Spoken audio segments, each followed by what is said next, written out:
Sing them over again to me, wonderful words of life. Let me more of their beauty see, wonderful words of life. Words of life and beauty, teach me faith and duty.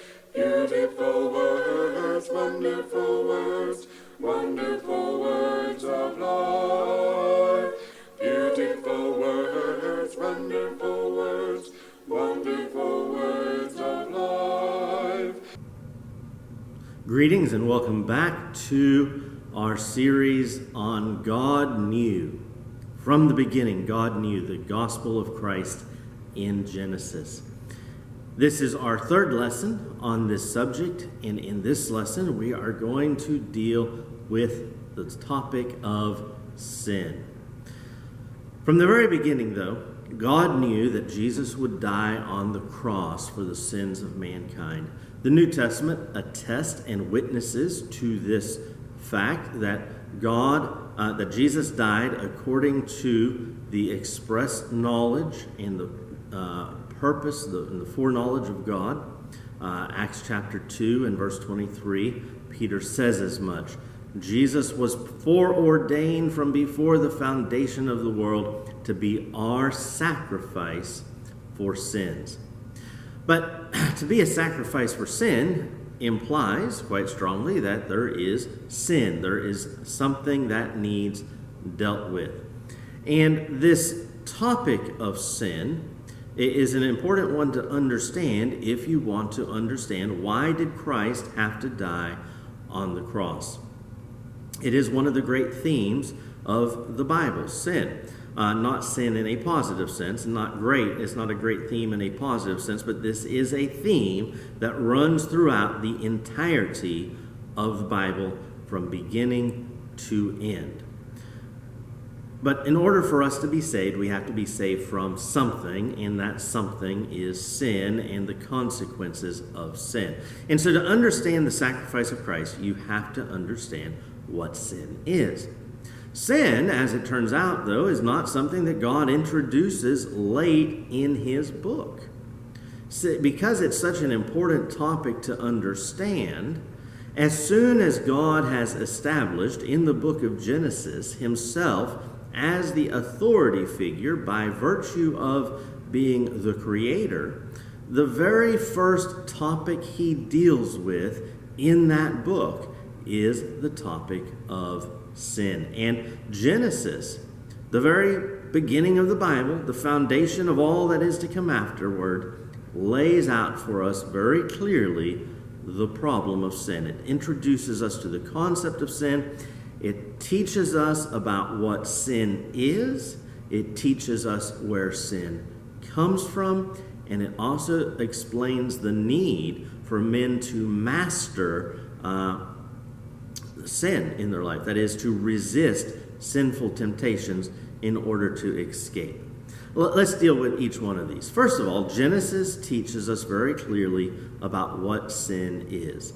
Now, the best definition of sin, or at least I think the simplest, most concise definition of sin given to us in the Bible is found in 1 John chapter 3 and verse 4, where John tells us that everyone who practices sin also practices lawlessness, because sin is lawlessness. That is, sin is breaking the commands of God.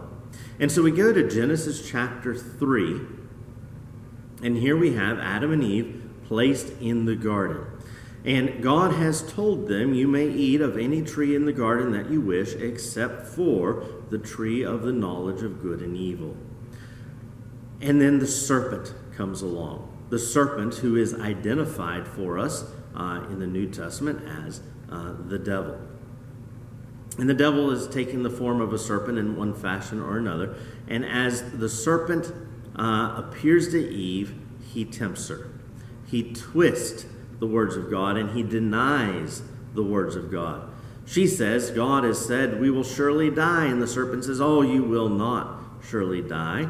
And so in Genesis chapter 3, we have Adam and Eve, though God has clearly said not to do it, they eat of the fruit and thus they sin. Sin is breaking the commands of God. And anytime we talk about sin, at its heart, this is what sin is. God has told us what to do or what not to do, and we ignore what we are to do, or we do those things we are not supposed to do.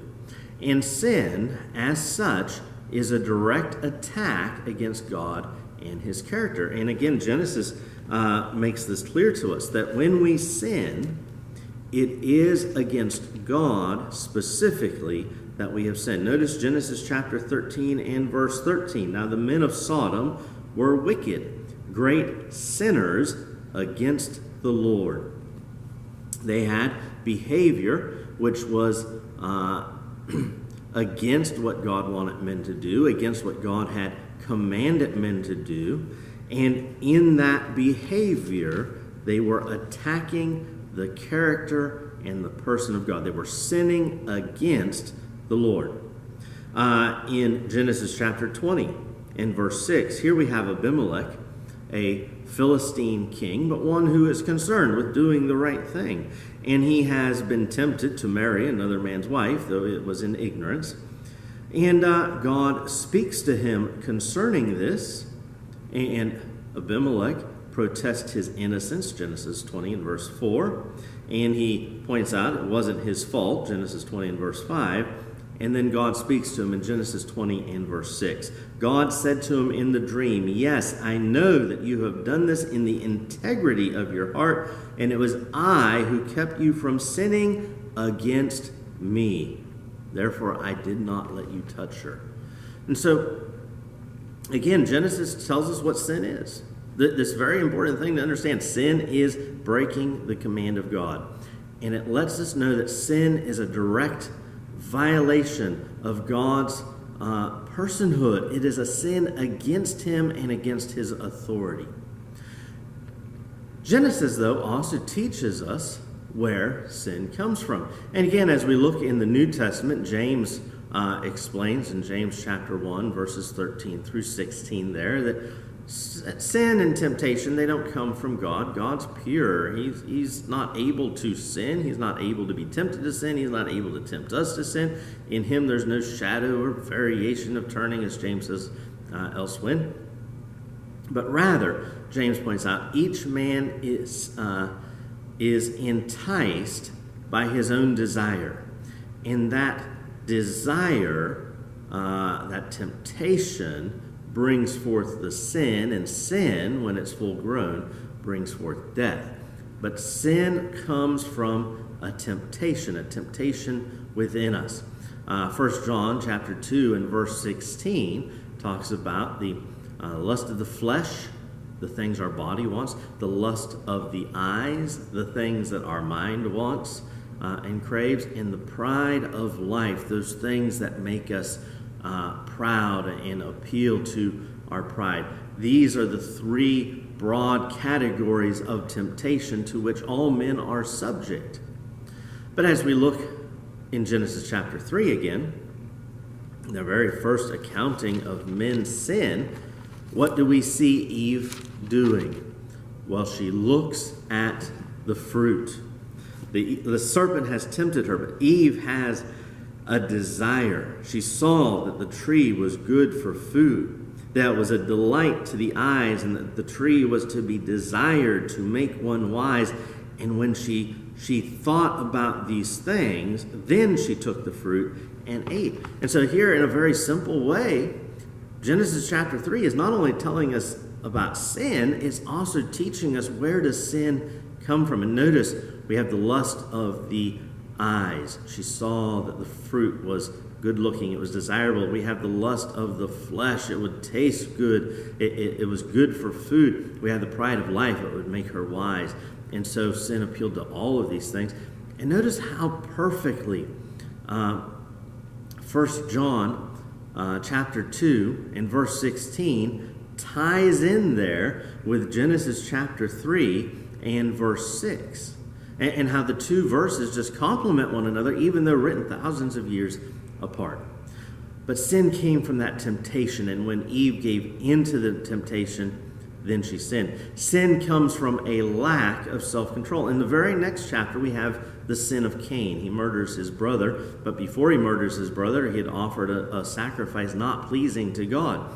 And the Lord says to Cain, "Why are you angry? If you do well," verse 7, "if you do well, will you not be accepted? And if you do not do well, sin is crouching at the door. Its desire is for you, but you must rule over it." You must have self-control. If we don't want to give in to sin, we have to have self-control. Sin comes from a desire. It comes from a lack of self-control. It also comes, the Bible teaches in Genesis, from misplaced priorities. We're not focused on the things that we should be. In Genesis chapter 25, verses 29 through 34, we have Esau selling his birthright for a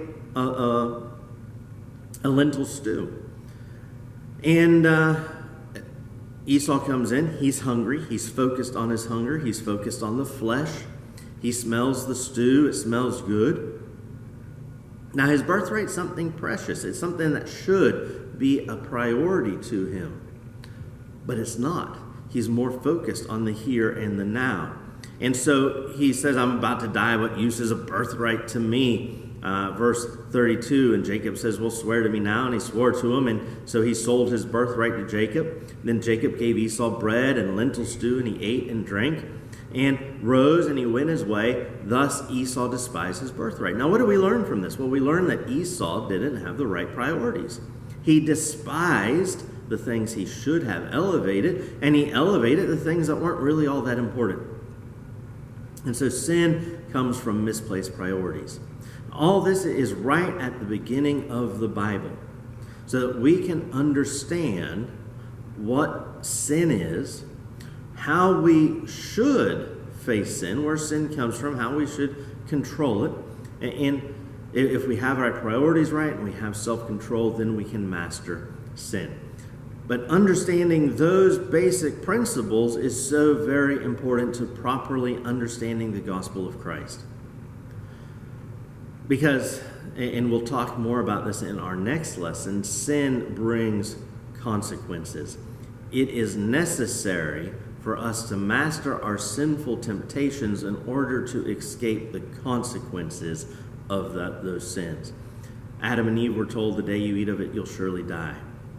There were going to be consequences if they broke God's word. But notice, again, Genesis chapter 4 and verse 7. Sin is crouching at the door. Its desire is for you. There's a danger here. Sin is dangerous, and God wanted men to understand that sin was dangerous. This is why we need to master our temptations. This is why we need to have self-control. This is why when we do sin, we're going to need forgiveness. Jesus Christ died on the cross because men gave in to their desires. He died on the cross because we were not practicing self-control. He died on the cross because we did have misplaced priorities. Again, the thesis of these lessons is this, that God always knew what Jesus was going to do. He always knew why Jesus was going to do it. And the whole Bible, written over a period of 1,500 years by at least 40 different people, all works towards pointing us to Christ. In Genesis, as the very first book of the Bible, lays the foundational principles that are necessary to understand this. And one of those, again, is sin. So, as you read through Genesis, and I haven't touched on all that Genesis addresses about sin. I've really only looked at 3 specific sins in the book of Genesis. But Genesis covers a wide multitude of various actions that people did which were contrary to what God wanted them to do. And some of those sins, and I'll say this as a side note, some of those sins were committed by people who should have known better. We discussed very briefly Abimelech, and it was Abraham, a man of God who should have known better, who lied to Abimelech and almost led Abimelech into sin. And so there's so much more that we could talk about with sin and with Genesis. But as you read through Genesis, I just want you to be aware that at the very beginning of his Bible, God is laying out what sin is. And so pay careful attention to the sins that you read about in Genesis. And then, as per our next discussion, pay attention to what the consequences for those sins are. And we'll talk about that more in our next lesson. I hope that this has been a benefit to you, that you have been given some things to think about. And until our next time together, God bless you, and you have a great day.